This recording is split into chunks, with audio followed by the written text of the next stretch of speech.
ஆபரண பெட்டிக்கு யாரு காவல்? நம்ம எல்லையில் எல்லா எல்லைகள்லையும் ஆபரண பெட்டி இருக்கும். அந்த ஆபரண பெட்டி ஆயுத பெட்டின்னு இருக்கும், ஆபரண பெட்டின்னு இருக்கும். அந்த பெட்டிக்கு யாரு காவல் அப்படிங்கிறது தான் இன்னைக்கு நான் அறிஞ்சதை அறிவு நண்பர்கள்ட்ட பகிர்ந்து கொள்ள ஆசைப்படுறேன். சரி, அந்த பெட்டிக்கு எதுக்கு காவல் இருக்குன்னா, அதுவே சாமி தானேங்க, அதுவே சக்தி வாய்ந்தது தானே, அதுக்கு எதுக்குங்க காவல் அப்படின்னு கேட்கலாம். சரி, ஒரு ஆபரண பெட்டியை அழைக்கிறோம், ஆபரண பெட்டியை வெளியே எடுத்து வர்றோம் அப்படின்னா எதுக்கு அந்த சாமி கூட, எதுக்கு மேலதாளம், எதுக்கு அத்தனை எலுமிச்சம்பழம் அத்தனை திசையை நோக்கி எரியணும், எதுக்கு சாமியை அழைக்கணும், எதுக்கு அதை இத்தனை பாதுகாப்போடு அந்த ஆபரண பெட்டியை ஏன் கொண்டு வரணும்? அப்போ அந்த ஆபரண பெட்டியோட சக்தியை புரிஞ்சுக்கிறணும்ல. அப்போ அந்த ஆபரண பெட்டிக்கு யார் காவல் இருப்பாங்கங்கிறதையும் புரிஞ்சுக்கிறணும்ல. அதுதான் இன்னைக்கு நான் அறிஞ்சதை அறிவு நண்பர்கள்ட்ட பகிர்ந்து கொள்ள ஆசைப்படுறேன். ஆபரண பெட்டி அப்படின்னா என்ன அப்படின்னா, அது உங்க குலதெய்வ எல்லையோட கருவறை.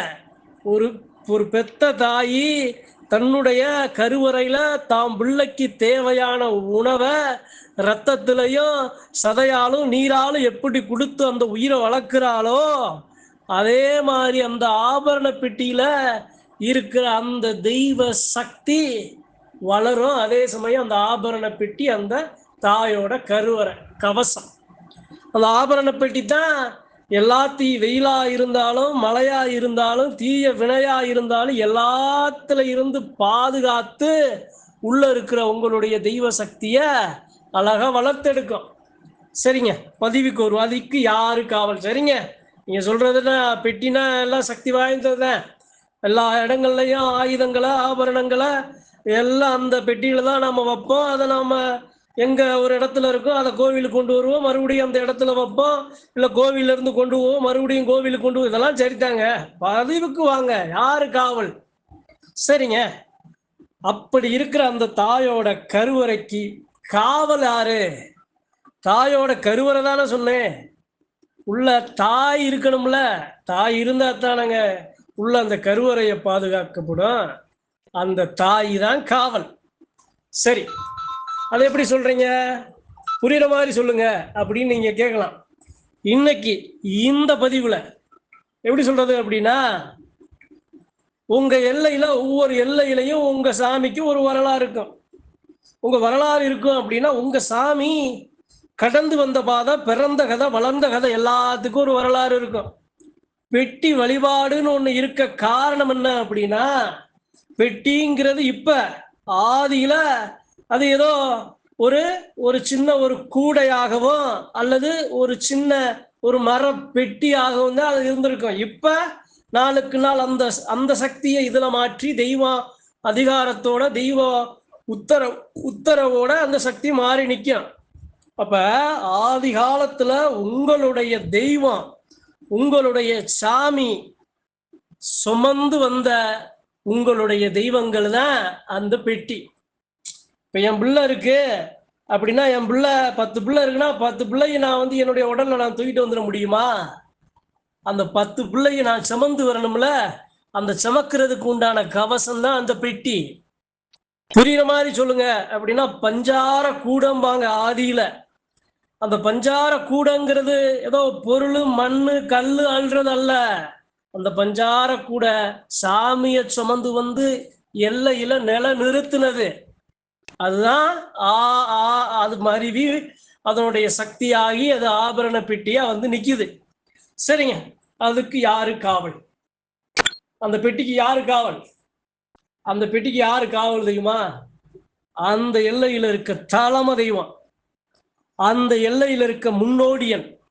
அந்த எல்லையில ஒரு எல்லை இருக்கு அப்படின்னா அந்த எல்லையில காவல் தெய்வங்கள் ஏன் இருக்கு அப்படின்னா, மனுஷனுக்கு மட்டும் அல்ல, உள்ள இருக்கிற தெய்வங்களுக்கு தான், உள்ள இருக்கிற ஆபரணங்களுக்கு தான், உள்ள இருக்கிற பெட்டிக்கு தான்.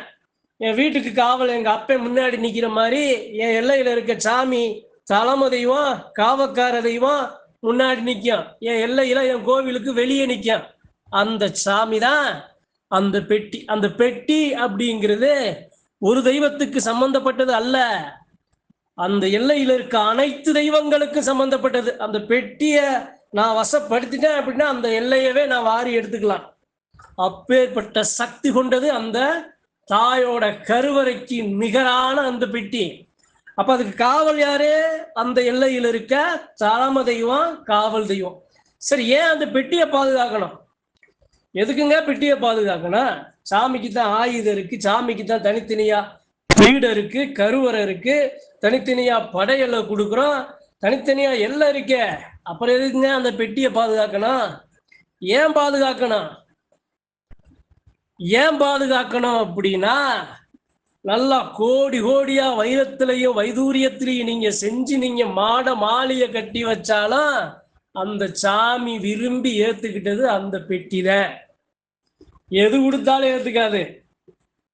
அந்த எல்லையில் அந்த சாமி போய் எங்க கடைசியா தங்கரிக்கும், எங்க இருப்பிடமா அது இருக்கும் அப்படின்னா அந்த பெட்டி தான். பெரிய வெள்ளம் வருது, பெரிய மழை வருது, பெரிய காட்டாறு வெள்ளம் வருது அப்படிங்கிற இடத்துல நான் போய் ஒரு இடத்துல பாதுகாப்பான இடத்துல நான் போய் என்னைய பாதுகாக்க, என் பிள்ளை குட்டிகளை பாதுகாக்க எல்லாத்தையும் கூப்பிட்டு போய் நான் ஓடி ஒதுங்கி ஒளிவேன் பாருங்க. அதுதான் அந்த பெட்டி. அந்த பெட்டியை எப்படி நான் கட்டியிருப்பேன்? ஓடி ஒளியறதுக்கு இத்தனை இடையூறு வந்தாலும் இதுல இருந்து என்னை பாதுகாக்கிறதுக்கு ஓடி ஒளியிற இடம் நான் எப்படி கட்டுவனோ அதே மாதிரி அந்த சாமி அந்த பெட்டிய அவ்வளவு சக்திகரமா அவ்வளவு உயிர்ப்போட அந்த இடத்துல நாளும் உருவேத்திக்கிட்டே வரும். அந்த பெட்டியை வெளியே வரும்போது எதுக்கு பாதுகாப்பு, ஏன் காவல் அப்படின்னா, அவ்வளவு சக்தி வாய்ந்த அந்த பெட்டிய அபகரிக்க காத்துகளும் கருப்புகளும் தீய சக்திகளும் எப்படி காற்றாகவும் நெருப்பாகவும் அதை இடைமறிக்கும். ஒவ்வொரு முச்சந்திகள்லையும் அந்த பெட்டி கொண்டு போற சுமந்து போற பெட்டி மேல ஆகாயத்துல மேல பறக்கும். இதெல்லாம் நடந்திருக்கு. அப்ப காரணம் என்ன அப்படின்னா, அது ஒரு வைரம் வைதூரியத்துக்கு மேலான ஒரு சக்தி. அது கிடைச்சிருச்சு அப்படின்னா அந்த எல்லை மட்டும் இல்லை, எல்லையில இருக்க சாமியை கும்பிடுற மக்களோட வாரிசு, மக்களோட வசதி வாய்ப்பு எல்லாத்தையும் என் பக்கம் நான் திருப்பிட முடியும். பாதி அந்த பெட்டிய, அதனாலதான் அந்த பெட்டிக்கு காவலா இத்தனை சாமி, இத்தனை சடங்கு, இத்தனை பாதுகாப்பு. அந்த பெட்டிக்கு ஒண்ணுனா குடும்ப வீடே சிதைகிற மாதிரி, அந்த பெட்டிக்கு ஒண்ணுனா இருக்கிற சனங்க எல்லாருக்கும் பாதிப்பு வர்ற மாதிரி. அப்ப நாம வணங்குற பெட்டி எவ்வளவு சக்தி உடையது. எதையுமே வணங்க வேணாம், அந்த பெட்டியை போய் நாம தொட்டு கும்பிட்டா போதும். அதுல அதனுடைய அந்த பெட்டியோட சக்தி, அதனுடைய காத்து பட்டாலும் போதும், நமக்கு ஒரு சக்தி நம்ம ஊட ஒட்டிக்கிறோம். அப்பேற்பட்ட பெட்டிக்கு காவல் இருக்கணும்ல. அந்த காவக்காரங்க தான் உங்க எல்லையில இருக்க முதன்மை தெய்வமான காவல் தெய்வமும் தலைமை தெய்வம். சரி, எதுக்கு பெட்டி வெளியே வரும்போது அத்தனை சைவ காவு அசைவ காவு கொடுக்க காரணம் என்ன? எதுக்கு கொடுக்கணும்? அந்த பெட்டிக்கு இருக்கு சாமிக்கு கொடுக்குறாங்களா, இல்ல இடைமறிக்கிற தீய சக்திக்கு கொடுக்குறாங்களா, இல்ல இந்த சுத்தி இருக்க ஐம்பூதங்களுக்கு கொடுக்குறாங்களா? அது கொடுக்கிறது கூட போற சாமியையும் பெட்டிக்கு உள்ள இருக்கிற சக்தியையும் பாதுகாக்க. ஏதோ நல்லா நான் ஓடிக்கிட்டே இருக்கேன், என் உடம்புல தெம்பு திராணியா இருக்கிறதுக்காக நான் ஒரு சில உயிர் சத்துக்களை நான் எடுத்துக்கிறது இல்லையா? அது மாதிரி அவங்க கொடுக்கிற அந்த காவு அந்த சக்தியை கொடுக்கும். அந்த சாமியாடி ஒரு மக்களுக்கும் அந்த பெட்டிக்கும் அந்த பெட்டியில் இருக்க அந்த பெரும் சக்திகளுக்கும். அப்ப இத்தனை கொடுக்க காரணம் என்ன? பழத்தையும் தெம்பையும் கொடுத்து நல்லா வெளியே வந்து மக்கள் எல்லாத்துக்கும் ஒரு அருட்பார்வையை கொடுத்து எல்லா தெய்வங்களையும் அதனுடைய சக்திகளை அந்த தெய்வங்கள் மேல அந்தந்த ஆயுதங்களை கொடுத்து அழகு பார்க்கிற அந்த தாயோட கருவறை தான் அந்த பெட்டி. அப்ப இந்த பதிவின் மூலமா பெட்டிக்கு ஏன் காவல் இருக்கணும், பெட்டியோட சக்தி எப்படி அப்படிங்கிறத புரிய வைக்கணும் தான் இன்னைக்கு இன்றைய பதிவு. நன்றி, வணக்கம். மற்றும் ஒரு பதிவில் சந்திப்போம்.